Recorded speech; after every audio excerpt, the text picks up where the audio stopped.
amado da nossa alma. Yeshua, querido. Amém. Amém. Glória a Deus. Boa noite, queridos. Que bom que parou de chover, né? Eu não sei se você estava aqui semana passada, mas eu falei sobre Gideão e algumas vezes falei sobre Sansão, falando de Gideão. Então, se hoje eu trocar os nomes, é de Gideão que eu estou falando. Eu tenho esse problema. E eu falei na semana passada sobre construções que fazem em nossas vidas. Por isso que Jesus tem que vir destruir tudo e fazer novamente. O quanto Sansão tinha pensamentos, pode ser dito, tortos de si mesmo, né? Que não era ninguém, que não era uma família sem valor nenhum, que uma série de coisas ele tinha no coração dele. Ele se via de uma forma completamente errada daquilo que Deus tinha planejado para ele. Eu quero continuar falando de Sansão, que é muito interessante a história de Sansão. Gideão. Pode gritar aí, Gideão, pastor. Ai, Jesus amado, porque Sansão te persegue. Então eu quero compartilhar com você, porque ele teve um grande sucesso. Gideão teve um grande sucesso e depois foi para um grande fracasso. Mas hoje eu não vou falar de fracasso, eu vou falar do sucesso das empreitadas dele, o porquê Deus abençoou tanto a vida de Gideão. E semana que vem eu continuo os fracassos, porque são lições assim bem, fracasso são lições bem de sacudir assim. Então eu quero que você abra a sua Bíblia no capítulo 7 de Juízes. Amém? Às vezes a gente conhece tanto de alguém, né? Davi, José. Qual é a versão? Qual a versão?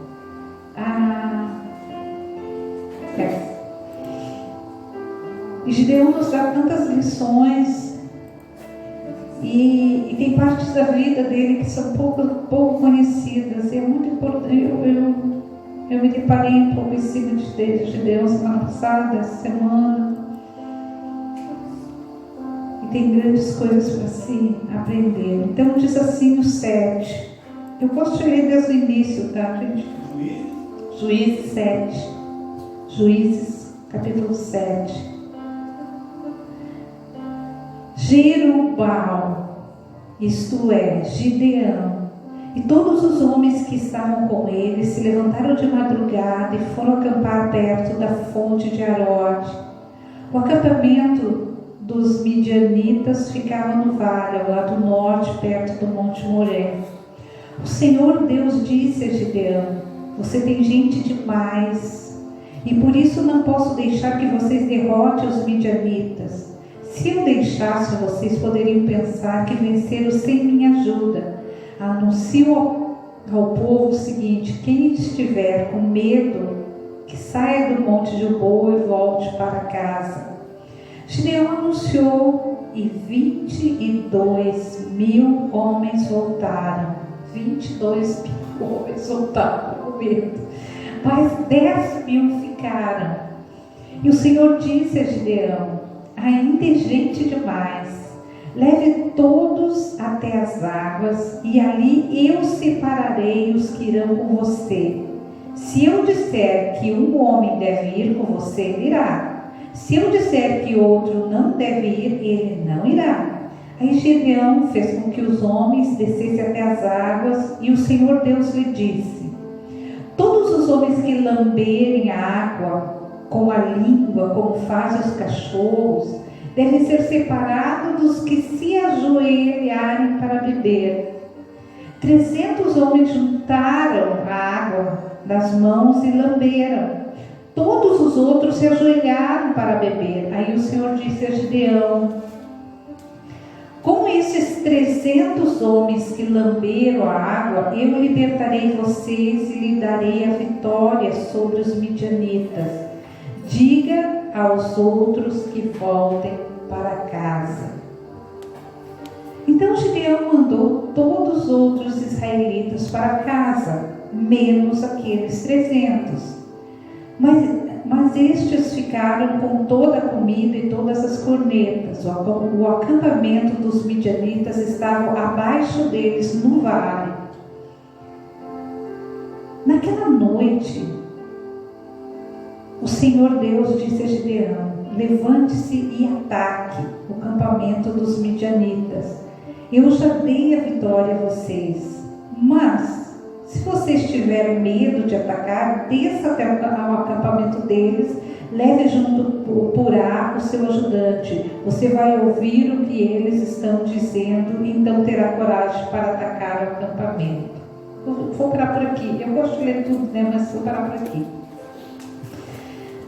Tem 4 coisas assim extremamente importantes. Eu não sei se você lembra do cenário, do que era a realidade do povo de Israel nessa época. Eu falei semana passada, só vou dar uma introdução. Era um povo completamente voltado para os ídolos, né?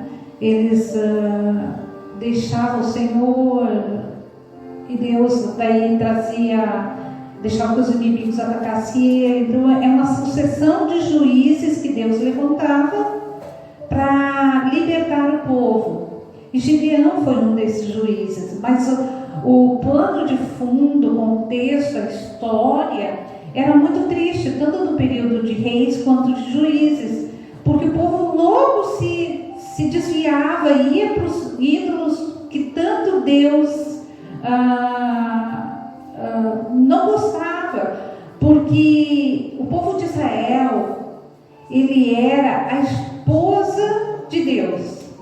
Se você vê em outros textos de outros profetas, que é bem claro isso, Deus, ele tinha o povo de Israel como esposa. Quando essa esposa ela ia para o lado da idolatria, a Baal, a Sera, a Será, todos esses outros deuses, é como se ela traísse o Senhor, como se fosse e essa palavra é bem literal na Bíblia, é como se ela tivesse um amante, e Deus odiava isso, e Deus trazia juízo, e deixava que os inimigos ganhassem, às vezes batalhas, tem uma série de situações no livro de Juízes, no livro de Reis, que também era muito de alguns profetas, todo sempre esse contexto de um povo que servia a Deus por tempo, mas se voltava para os ídolos. O irmão estava me contando de uma pessoa, né, que era cristã e tal, e foi por uma religião afro, assim, daí você diz, meu Deus, né, como é que pode conhecer a Jesus e voltar a esse tipo de situação, né, ou a gente voltar atrás depois de tudo que conheceu o Senhor Jesus. Mas o povo de Israel era exatamente assim. Ele ia lá para o oposto, ele ia lá para o outro lado. Ele sacrificava filhos, ele sacrificava diante dos altares, eles iam a templos pagãos, eles faziam exatamente o que os outros povos faziam, né? Então, tudo isso trazia situações assim, bem difíceis, e foi nessa época, como eu disse, que Gideão nasceu, veio onde o Senhor apareceu para ele, chamou ele, levantou ele para libertar todo aquele povo da escravidão de mais que 3 povos, né, que tiraram toda a comida deles.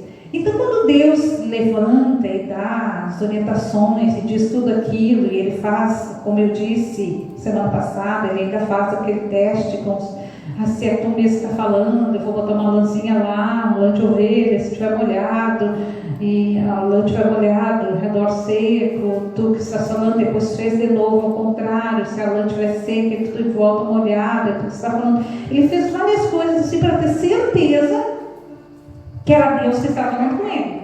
Porque ele estava rodeado de pessoas idólatras, do povo de Deus, de pessoas idólatras. Inclusive a própria casa do pai dele tinha servia a deuses, né? Era muito, e eu vou ler depois esse versículo. Então, quando ele se coloca na posição que Deus quer de ir enfrentar os midianitas e os povos que estavam com ele, e foi a passagem que eu li, né? Vem todo esse número grande de pessoas, de homens, para lutar. Ele faz o chamamento, vem todo esse pessoal para lutar, né?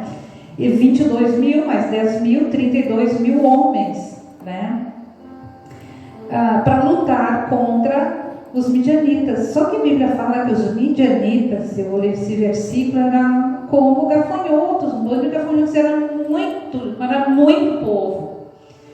E daí Deus diz aquilo que nós lemos, olha, todos os medrosos anunciei para voltar para casa. Daí, né, os 22 mil homens voltaram e 10 mil ficaram. E Deus faz outro teste, né, sobre como eles tomavam água, né, os que se abaixavam tudo, não ficavam atentos, nada, né, e os que traziam água na mão, eles não, é esses que eu quero, esses 300 para vocês não falarem que foi com a força do vosso braço.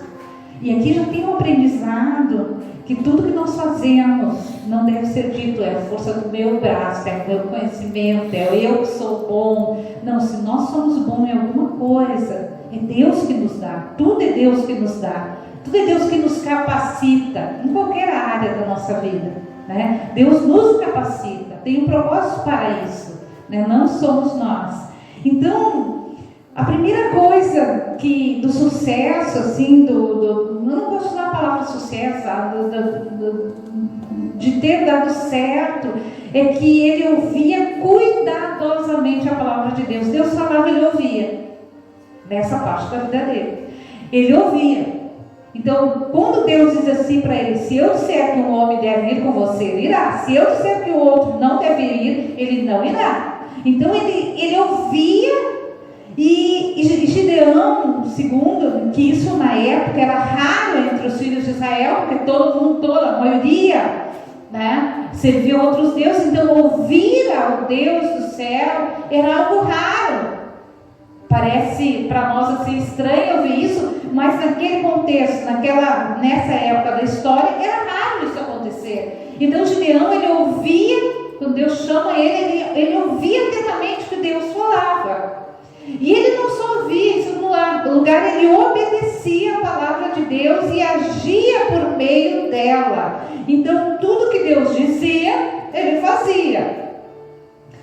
E uma das coisas que Deus mandou ele fazer antes dessa batalha aqui foi algo que parece batido quando nós lemos aqui, mas não foi ele destruiu o altar de Baal, e isso colocou ele numa situação meio delicada, que diz no 6, eu vou ler, só escute, se quiser por aí é 6:24. Naquela noite, quando Deus levanta ele, uma das primeiras coisas que Deus manda ele fazer é isso que eu vou ler aqui. Naquela noite o Senhor disse a Gideão, leve o touro que pertence ao seu pai e outro touro de 7 anos e derrube o altar do Deus Baal, que é do seu pai, e também o poste da deusa Aserá, que está ao seu lado. Neste lugar alto e seguro, faça para o Senhor, seu Deus, um altar de pedras bem arrumadas. Depois pegue o segundo touro e a madeira do poste de Acera, arrancado, e queime tudo no altar como sacrifício. Então o próprio pai dele, tinha um altar para Baal. Olha a situação deste povo. Tinha um altar para Baal e tinha um poste ídolo. O que é um poste ídolo?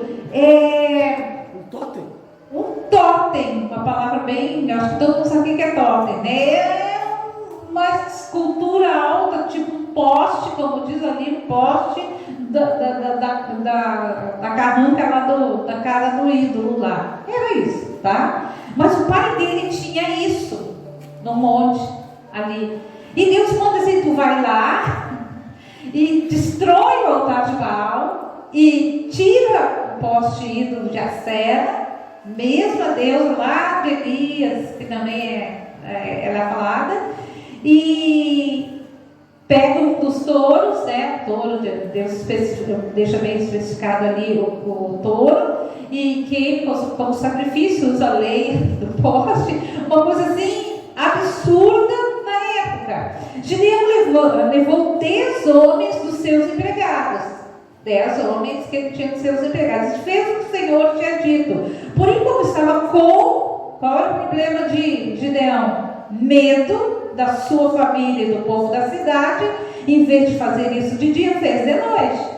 De madrugada, quando os homens da cidade se levantaram, acharam o altar de Baal e o poste da deusa Será derrubados, e o segundo touro queimado no altar que tinha sido construído ali. E perguntaram: quem será que fez isso? Procuraram saber e descobriram que tinha sido Gideão, filho de Joás. Então disseram a Joás, o pai de Gideão: traga o seu filho aqui para ser morto, porque ele derrubou o altar de Baal e o poste da deusa Sera. Mas Joás disse a todos que estavam ali reunidos contra ele. O pai defende o filho aqui: vocês estão defendendo Baal? Quem o defender será morto antes do amanhecer. Se Baal é Deus, que ele mesmo se defenda. O altar dele é que foi derrubado. E depois daquele dia, o Gideão passou a ser chamado Jerubbaal, pois Joás tinha dito que Baal mesmo se defenda, o altar dele que foi derrubado. Então, antes daquela luta, quando Deus levanta Gideão, ele já dá uma ordem para ele tirar os ídolos da própria família dele. Só que isso trouxe esse sacrifício, essa atitude de Gideão, que foi uma das coisas que depois Deus abençoou tanto a vida dele, trouxe grande problema. Ele quase foi morto, se o próprio pai não interfere, apesar de ser do pai dele, aquelas imagens, aqueles altares. Se o pai dele não interfere, ele é morto. E ele ficou de uma forma, ele ficou discriminado na sociedade ali onde ele vivia, no povoado que ele vivia, porque todos estavam voltados a esses ídolos. Então, ao demolir o altar de Baal e reduzir o poste ídolo que pertencia ao seu pai, Gideão sacrificou a sua relação com o pai e o seu desfrute com a sociedade. Por causa do que tinha feito, os homens de Ofra condenaram com ele e até quiseram matá-lo, como eu acabei de ler. Mas Deus, ao demolir o altar de Baal, Deus, ele vê, ele se encanta com a atitude de Gideão e ele começa a abençoar a vida dele. E é interessante que eu li para vocês ali no 7:10. Então ele dá todas as estratégias para Gideão vencer a batalha com poucos homens, porque Deus ia lutar no lugar deles. E é interessante que no 10, Deus, conhecendo a fraqueza de Gideão, a humanidade de Gideão, ele diz: mas se você estiver com medo de atacar, desça até o acampamento deles. Né? Por que Deus mandou descer ao acampamento deles? Porque Deus já estava agindo lá no acampamento do inimigo, para que eles tivessem medo dos 300 homens que iam atacar ele. Olha quantos homens eles tinham. Gideão desceram até bem perto do acampamento do inimigo. 12. Os midianitas, os amalequitas e os povos do deserto estavam espalhados no vale como uma nuvem de gafanhotos. Eles e os seus camelos eram tantos como os grãos de areia da praia do mar. Quando Gideão chegou, ouviu um homem contando o seu sonho a um amigo, e ele dizia. Então, eu acredito que Deus teve que fazer isso com Gideão, porque se ele, de repente chegasse com aqueles 300 homens, visse aquela multidão de inimigos, de repente ia ter um choque violento, né? Não vou conseguir, a fé ia por água abaixo diante daquela visão toda. Então Deus disse: tu ainda está com medo, vai lá e desce e ouve, o que eles estão dizendo no acampamento. E olha o que estava acontecendo. Deus deu um sonho para um do exército inimigo, e o rapaz disse assim: eu sonhei com o pão de cevada, rolou para dentro do nosso acampamento, veio batendo uma barraca, ela caiu, virou no avesso e ficou estendida no chão. E o amigo respondeu: é a espada de Gideão, o israelita, o filho de Joás. Isso quer dizer que Deus entregou a ele o nosso povo e todo o nosso exército. Quando Gideão ouviu esse sonho e entendeu o que ele queria dizer, ajoelhou-se. Ai, que lindo! Ele se ajoelhou-se e adorou a Deus. Então voltou para o acampamento israelita e disse: levante-se, o Senhor Deus entregou o exército dos midianitas nas mãos de vocês. E aí acontece a batalha. É linda. Quando Gideão separou os 300 em 3 grupos de 100, e deu cada homem um chofar, uma corneta de chifre de carneiro, chofar, um jarro com uma tocha dentro, e disse: olhem para mim, e quando eu chegar perto do acampamento do inimigo, faça o que eu fizer. Quando eu e meu grupo tocarmos os chofar, então vocês que estarão cercando o acampamento, toquem as cornetas e gritem: pelo Senhor e por Gideão. Um pouco antes da meia-noite, na hora de ser trocada a guarda, Gideão e seus 100 homens chegaram bem perto do acampamento, então tocaram as cornetas e quebraram os jarros que levavam. Os 3 grupos tocaram as cornetas e quebraram os jarros. Eles seguravam a tocha na mão esquerda e o chofar na mão direita, e gritavam: uma espada pelo Senhor e por Gideão. E cada um ficou parado no seu lugar em volta do acampamento. Olha que loucura, gente. Esse uma mão uma tocha, o outro um chofar. Eles não se moveram, não tiraram a espada, não fizeram nada. Eles fizeram exatamente o que Gideão tinha orientado.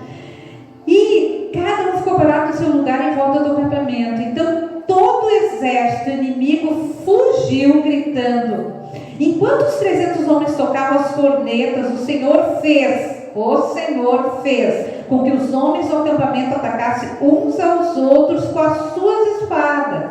Eles fugiram na direção de Zererá e foram a Bet-Sitai até a divisa de Abel-Meolá, perto de Tabate. Então os homens das tribos de Naftali, de Asser, das 2 metades da tribo de Manassés foram chamados e perseguiram os midianitas. Então Deus queria que Gideão confiasse nele, que independente da situação, independente daquilo que ele visse, Deus ia agir da forma dele, do jeito dele, por mais louco que parecesse a situação, ou a estratégia da batalha, Foi uma estratégia que Deus deu na mão deles, agiu lá no inimigo, colocando sonho, deixou já apavorado, e com aquele barulho de chofar e as tochas, o barulho dos vasos quebrando, eles acordaram no meio daquela confusão ali de barulhos, não discernindo, e começaram, Deus fez com que os próprios inimigos se destruíssem, se matassem entre si. Então foi uma grande vitória. E depois disso, Gideão começa a ser, eles querem que ele seja rei, eles querem que ele domine, que ele tome outras posições, que eu não vou falar nessa noite, mas só gostaria de dizer, digamos assim, essa estratégia de Deus, isso que deu certo a derrota dos inimigos, foi porque um homem ouvia atentamente Deus, obedecia exatamente o que Deus dizia, não teve medo de sacrificar a sua reputação,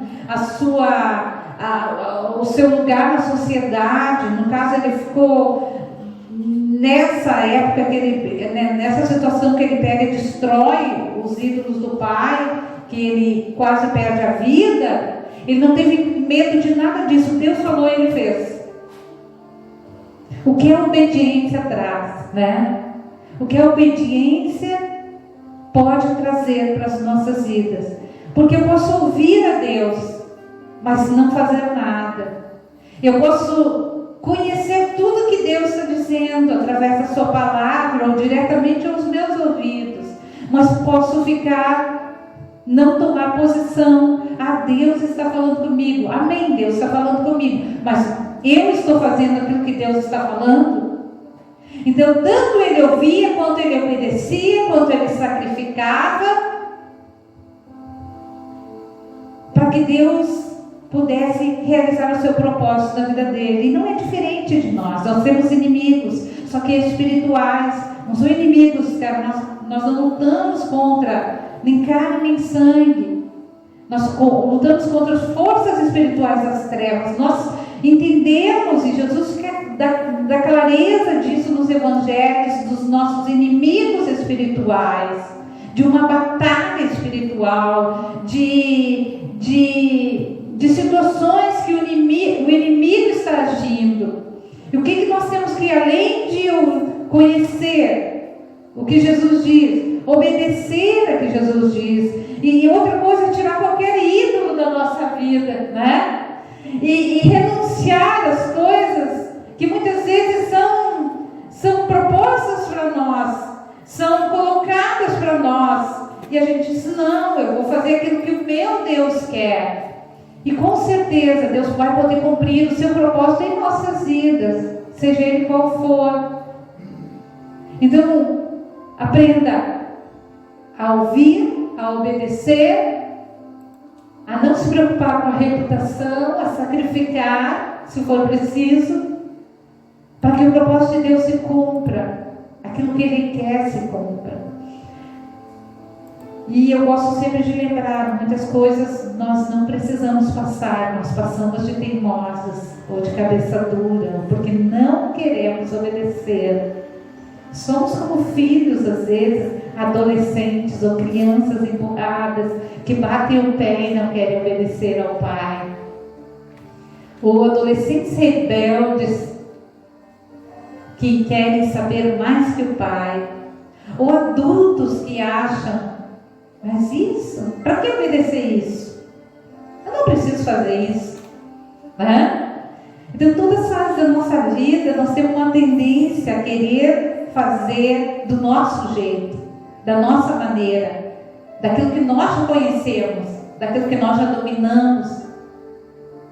Mas ouvir a Deus, obedecer a exatamente aquilo que Ele diz, sacrificar a Ele, é o melhor que nós podemos fazer na nossa vida, para que todo um propósito seja cumprido. Às vezes eu fico assim pensando, oro para certas vidas, em situações tristes, e eu fico pensando: será que o propósito foi cumprido na vida dessa pessoa? Será que foi cumprido? Será que ela nasceu só para trabalhar?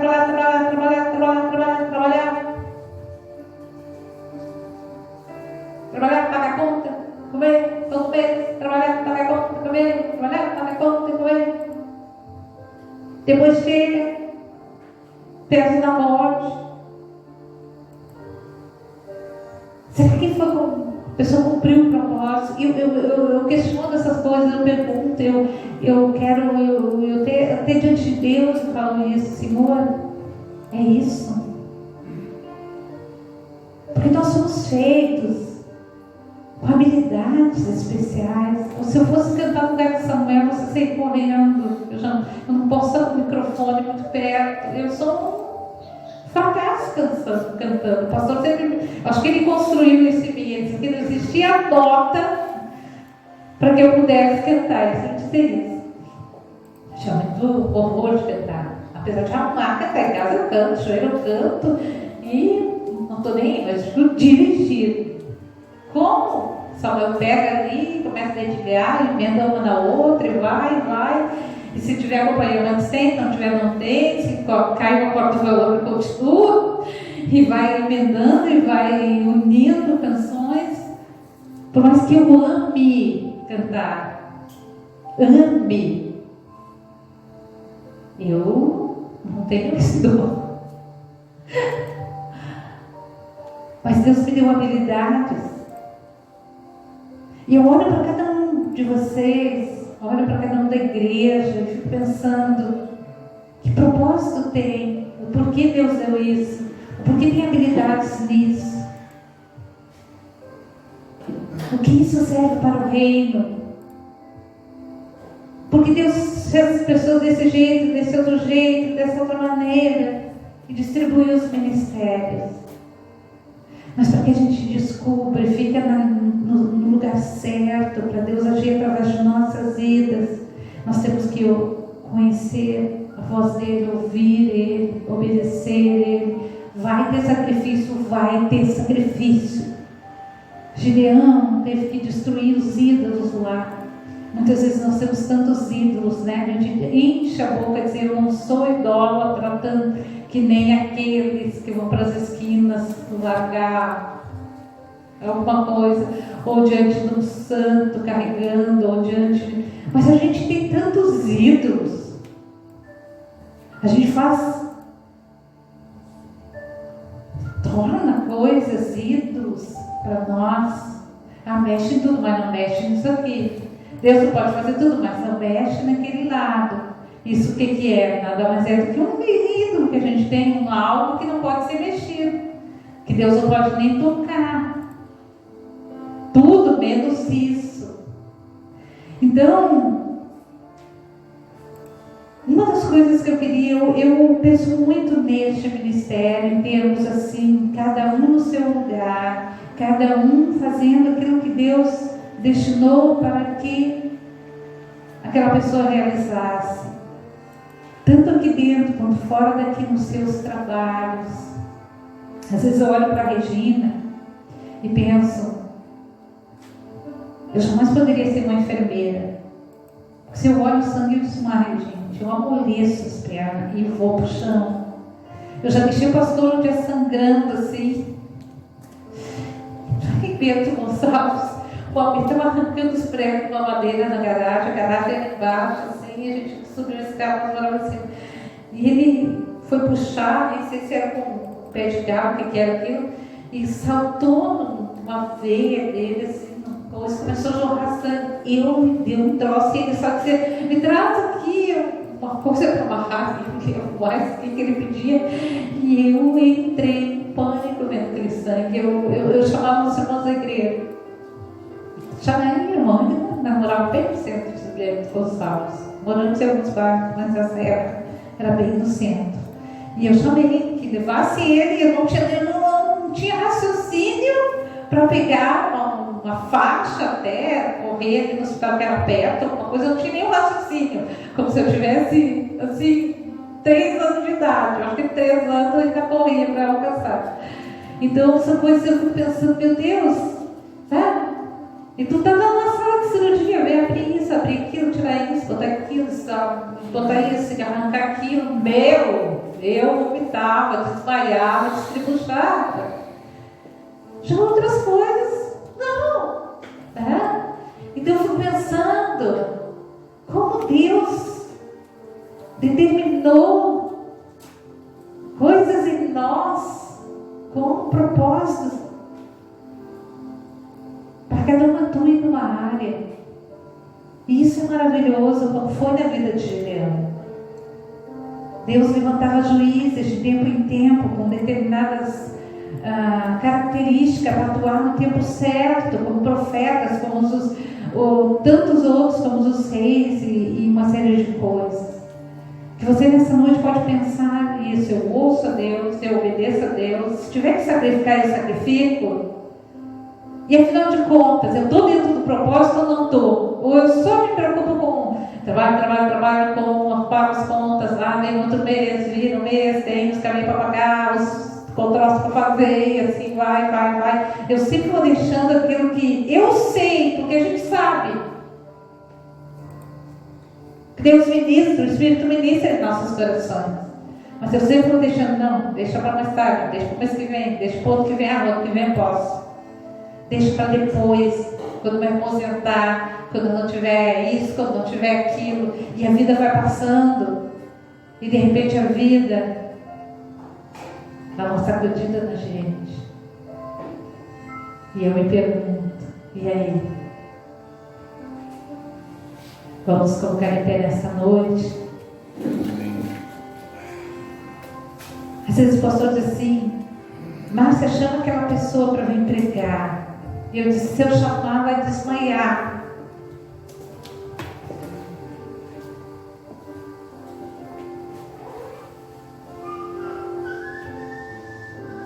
Eu sei que tem gente que Deus já separou.